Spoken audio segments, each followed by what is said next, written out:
النهارده هنعمل الكبسة السعودي وسلطة الدقوس. يلا بينا نبدأ. في حلة على النار شوية زيت، وهنزل بالمطيبات الكاملة: حبتين لومي، قرنفل وفلفل أسود وهيل ورق لورق وقرفة. وأول ما المطيبات بتاعتنا تبدأ تفرز النكهة بتاعتها هننزل بالبصل والثوم المتقطعين، ووراهم على طول هننزل بالفلفل. أول ما بيبدأوا يتبالوا بننزل بحبتين طماطم متقطعين، وأول برضو ما يبدأوا يتبالوا هننزل بالتدريج وراهم بالجزر المبشور، وهننزل بمعلقة صلصة طماطم كبيرة ونديهم تقليبة، وهنزل ببهارات الكبسة. اللي ما عندوش بهارات كبسة هي عبارة عن هيل مطحون وكزبرة وكمون وقرفة ولومي مطحون وقرنفل وحبة البركة وزنجبيل وكركم وتشيلي باودر وملح.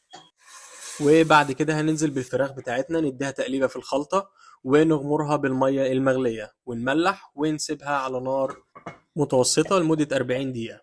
في نفس الوقت هنعمل سلطة الدقوس، هي عبارة عن حبتين طماطم، نص بصلة ونص ليمونة وفلفل وفلفل حار اختياري وفصين توم وبصل أخضر وبقدونس، معلقة ملح، معلقة فلفل ومعلقة زيت زيتون نقوي بيها النكهة. وبعد ما نخلطهم هتكون دي النتيجة، وبكده الدقوس يكون جاهز معانا. وبعد ال 40 دقيقة ما بتخلص بنطلع الفراخ بتاعتنا، بندهنها بالزيت وملح وفلفل وبندخلها الفرن تتحمر. وهنضيف الرز المغسول والمنقوع ونتأكد ان المية لا كتيرة ولا قليلة على الرز عشان ما يعجنش. واول الرز ما بيشرب المية بنوطي عليه لمدة ربع ساعة وبيكون جاهز. وخلاص هنقدم بالشكل اللي شايفينه ده، ونضيف اي نوع من المكسرات الموجودة في البيت، ونزين بشوية من البقدونس. وبالهنا والشفا، جربوها بنفس الطريقة وما تنسوش تكتبوا لي ايه الاخبار. بسم الله.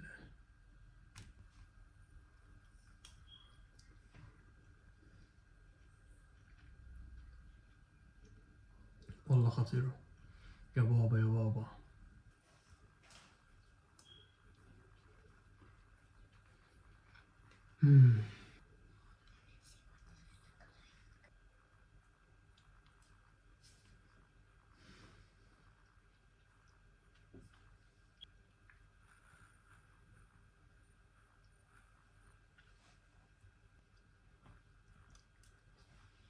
وفي نهاية الفيديو لو عجبتكم الوصفة ما تنسوش تعملوا لايك وشير وسبسكرايب للقناة وتفعلوا زر التنبيهات عشان يوصلكم جديدنا أول بأول.